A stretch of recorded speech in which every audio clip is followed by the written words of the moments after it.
Hello, friends. Welcome to Lending Leadership today. I'm Rin. And I'm Rach. We are so excited to talk to you guys today. We have a very special interview coming your way. We took some time, as you guys know, to interview some of the hosts of Lending Leadership so you get a chance to understand more about our backgrounds. And there's one final interview that we have not completed yet, and that is the lovely Rachael Tresch. So I am going to be leading today with some questions, and we're going to dive into Rachael's background and all those good nuggets that she'll have to share with you about what has brought her to where she is today, helping our loan officers with their marketing and brand strategies. How's it going today, Rach? Hey, I don't like being in the hot seat. Normally, the roles are reversed and I'm asking the questions, but this is good. This is good to stretch ourselves. I'm constantly telling people, put yourselves in a position where you're a little bit nervous, take yourself out of your comfort zone. So I guess I got to practice what I preach here, and here we go. Oh, I think it's going to be a lot of fun. I think it is fun having you in the reverse role because we do always have you as like our master host or interviewer of all the exciting thought leaders and experts in the industry. So let's kick it off. I'm going to try to throw you a layup or some warm-up shots here. Okay, good. All right. You have had a dynamic career. I know this because I know your skill sets and your background. If you could sum up your journey in one sentence, what would that sentence be? Gosh. Go with the flow, crazy, take life as it comes. It's funny.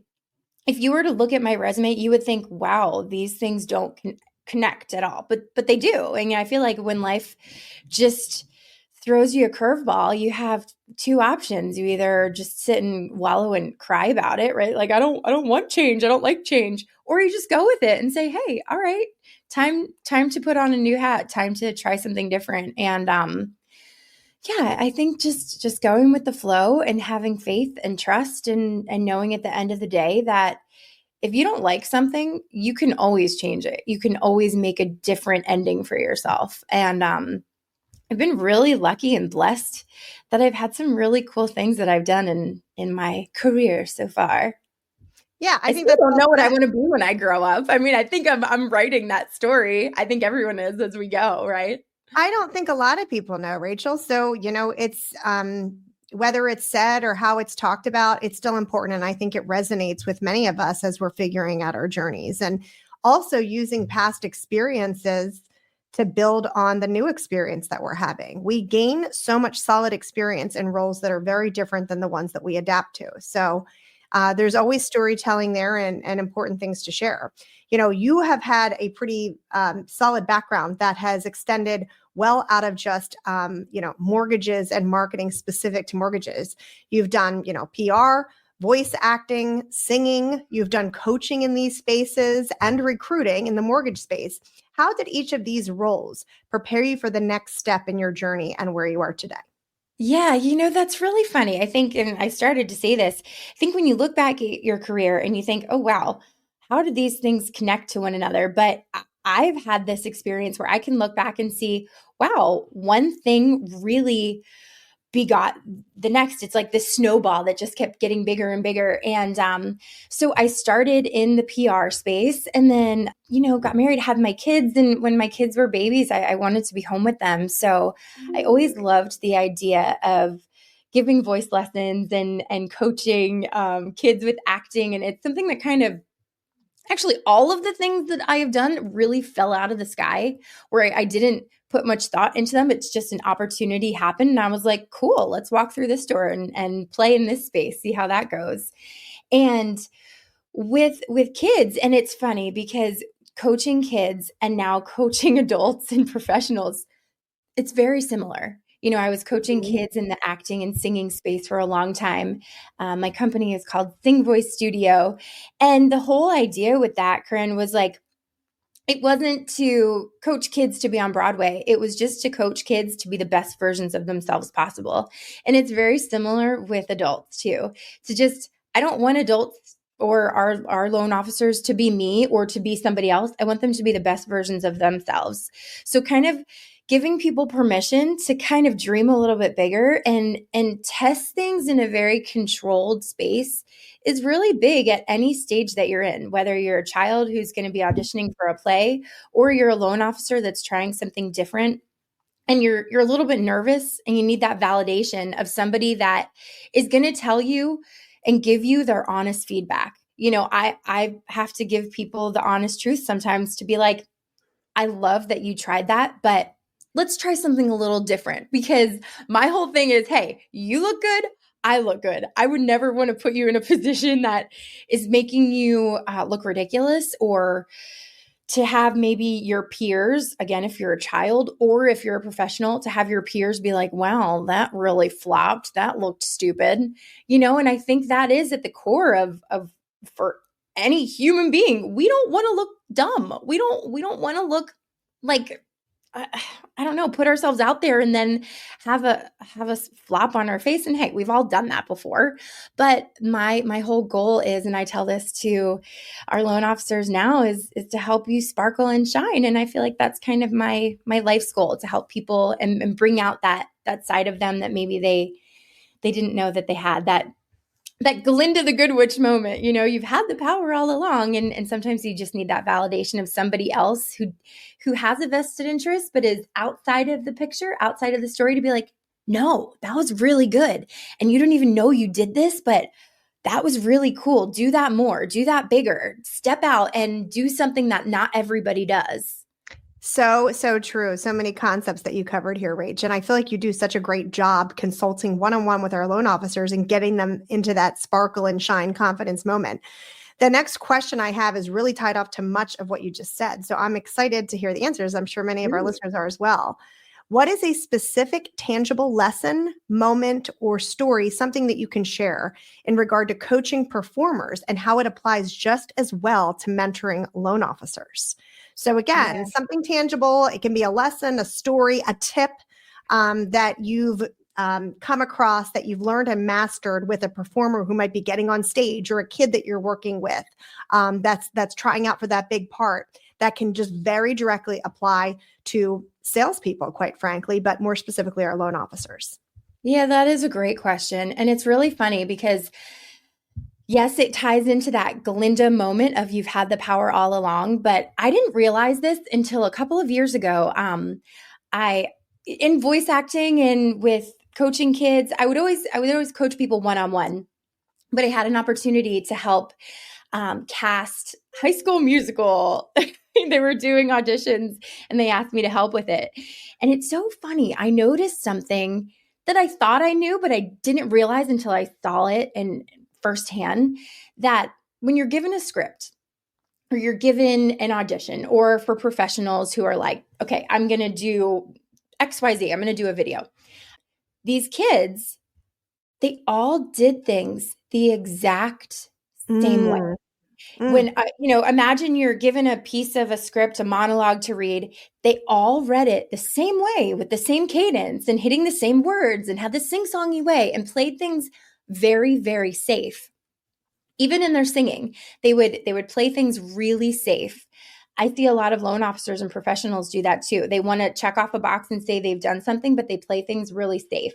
Now, in this audition, it was the kids who did something different. It's the things that I always say that are not written into a script. Those moments where you take a pause, or you have a face, or maybe you hit something a little differently, like you have a little bit of flair and spunk, or you put yourself out there in a way that maybe they weren't the best singer or the best actor, but they tried something that made you stop and go, huh, that was memorable. And I think that is so true for professionals. Like, don't just check the box to say you did something.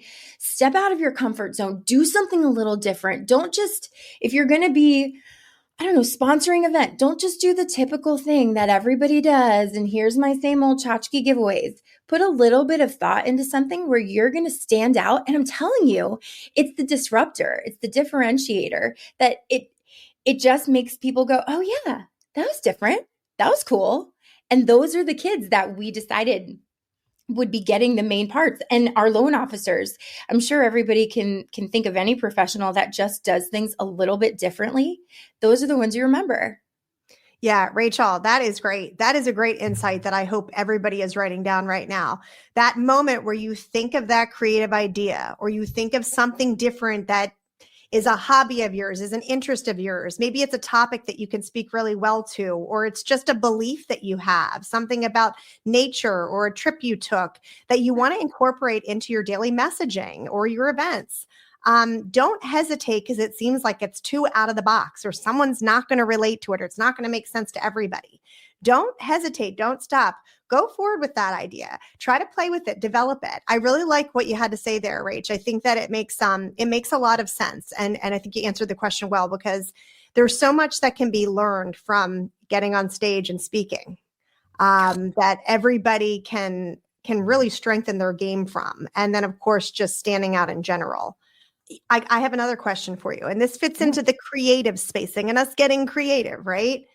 What's an unconventional tactic or idea you've used in recruiting or marketing that ended up being highly effective?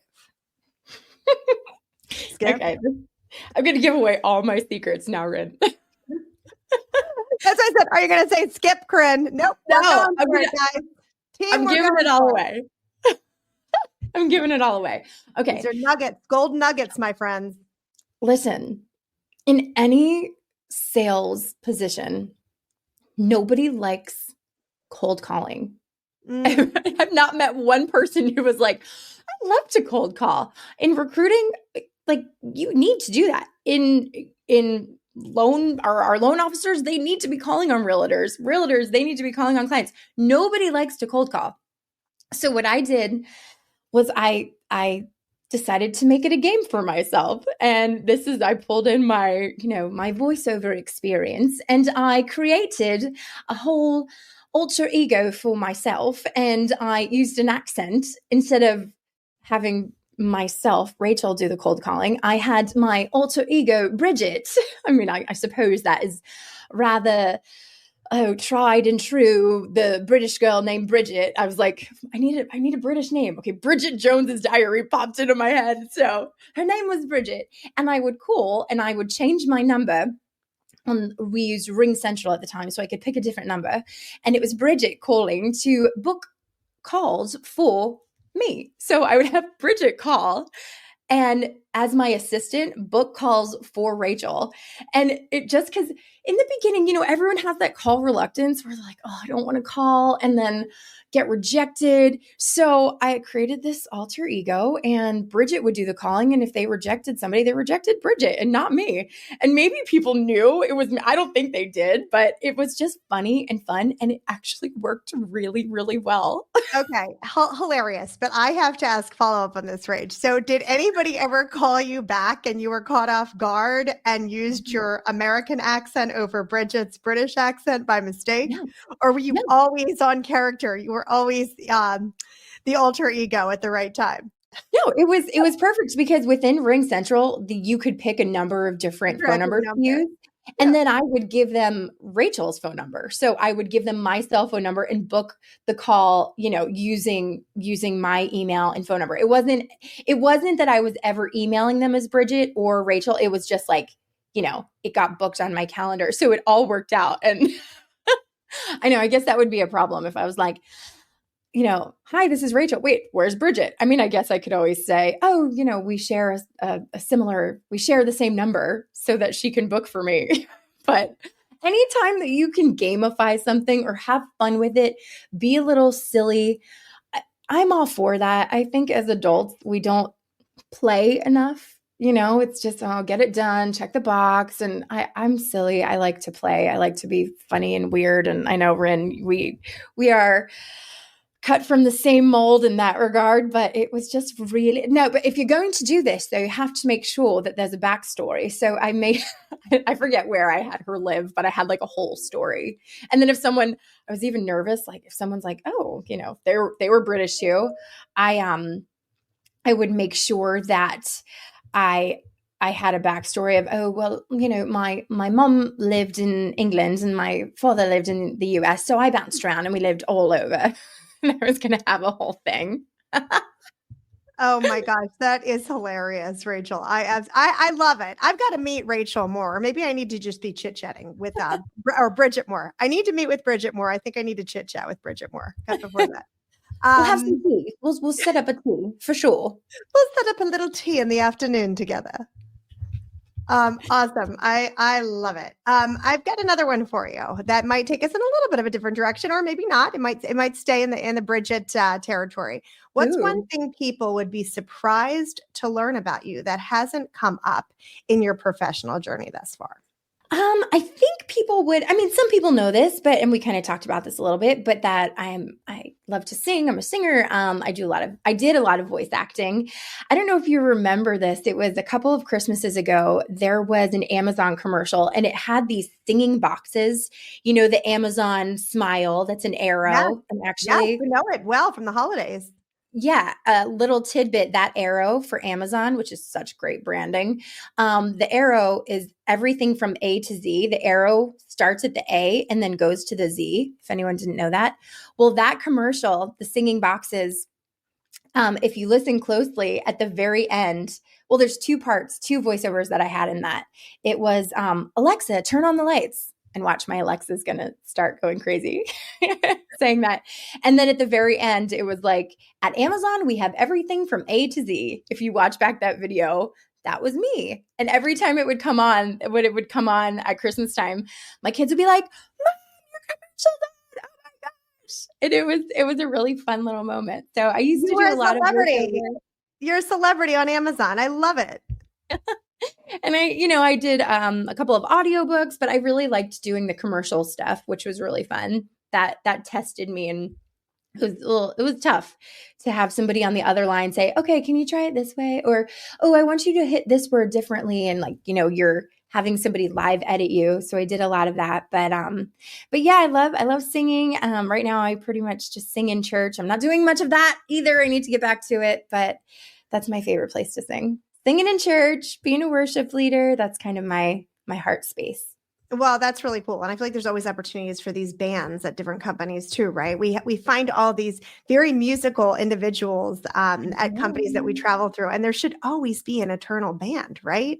There's events, there's moments where we should get, those voice talent and guitar and drumming talents together to put together some key songs. So that's got to be coming up at some point here, Rach, right? I hope so. I know we need a name for this band, but again, to create those opportunities for us adults to play and be silly and step out of our comfort zone. We all are wearing so many different hats and enjoy there's many different aspects and angles to everyone. So to explore those and have fun with those and not just be the corporate person all the time, I think is really important. I think it's important for confidence boosters and getting us outside of our regular, everyday, doing the same routine, everyday mindset. So I like everything you've shared. I have really enjoyed this, Rach. It has been some great time that we've spent together today. I hope all of you guys, if you have questions for us, please post them in the comments below. And don't forget to like, share, and follow us. And join us next time for Lending Leadership. Thanks so much, Rach. I love this. Thanks, Ren. Bye, everybody. Catch you soon. Bye, guys.